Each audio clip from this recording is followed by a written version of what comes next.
natural selection acting on random mutations, and a sufficient and adequate explanation for the complexity and diversity of life on Earth. And I didn't come to this conclusion actually because of some kind of worldview bias or religious reasons. When I came to this change of mind, I was neither a Christian or even a theist, but for purely empirical and unscientific reasons. So today I want to show you some of the reasons and of the challenges I see for the neo-Darwinian paradigm.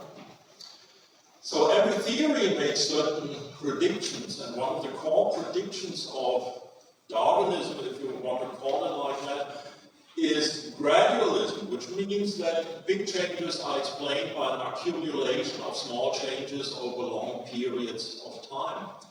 And it's not for nothing that Charles Darwin, in his magnum opus, quoted the Latin sentence, natura non facit saltum, nature doesn't make jumps, 6 times. The reason was he wanted to have a natural explanation. He was quite aware if you would allow for big jumps, for saltations, you would need some kind of miraculous intervention, some kind of strange non-natural processes to account for it. And so he insisted on gradualism against the advice of his friend Thomas Huxley. And this is not just an artifact of the time of Darwin. Even his most ardent modern popularizers like Richard Dawkins still insist on gradualism. So here's a quote from Dawkins' best-selling book, The Greatest Show on Earth, where he said, evolution not only is a gradual process as a matter of fact, it has to be gradual if it is to do any explanatory work. Which, in other words, says if it's shown to be not gradual, then we have a major problem for the theory. And he elaborated the reason why gradualism is so important in his other best-selling book, Climbing Mount Improbable, with this beautiful metaphor. Imagine you standing at the shore at the side of a steep cliff, and you want to go from the shore to the top of the cliff. And you cannot make it with one jump. That would be a kind of miracle. So, but on the backside of the cliff there is a gentle sloped mountain, and there you can walk step by step slowly on the top of the mountain, and that would be the analogous process to the process of evolution. So, accumulation of small steps over long periods of time. But of course Charles Darwin himself was quite aware that this is not what nature does really show us in the fossil record and the real account of the empirical evidence from deep time. And he said, and that's direct quote, geology assuredly does not reveal any such finely graduated organic chain. And this is perhaps the most obvious and gravest objection which can be urged against my theory. And that's the reason why my friend and colleague Steve Meyer used this title for his book on the Cambrian explosion, Darwin's Doubt. And of course Darwin appealed to the incompleteness of the fossil record, and we can probably address this in the Q&A or in our panel discussion.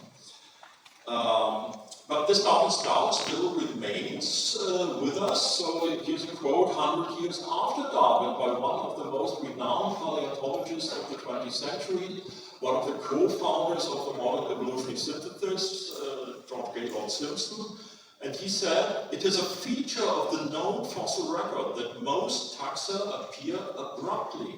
They are not, as a rule, led up to by a sequence of almost imperceptibly changing forerunners, such as Darwin believed, and Dawkins still believed, should be usual in evolution. These peculiarities of the fossil record pose one of the most important theoretical problems in the whole history of life. It's not like we intelligent design proponents make this stuff up. So here are just a few brief examples. If you want elaboration on each of the examples, you can find longer talks about this by me on YouTube or articles at Evolution News. The discontinuities in the fossil record.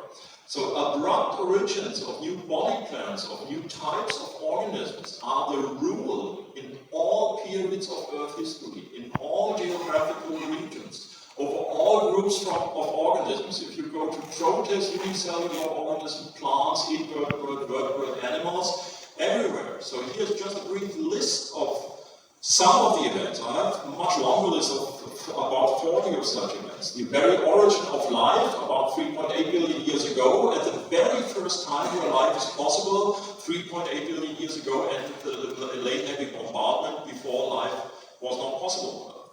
Origin of photosynthesis, as we have heard already, together with the first life, the so-called Avalon explosion, the origin of these alien Ediacaran biota about 570 million years ago, without any precursors in the fossil record before. The Cambrian explosion, most famous example, with the sudden appearance of animal body plants about 330 million years ago. The great Ordovician biodiversification event, which is less known, but has been called life's second Big Bang, the Cambrian explosion, life's first Big Bang. Then in the next geological age, in the Silurian Devonian, the terrestrial revolution, which is the sudden appearance of land plants and land biota.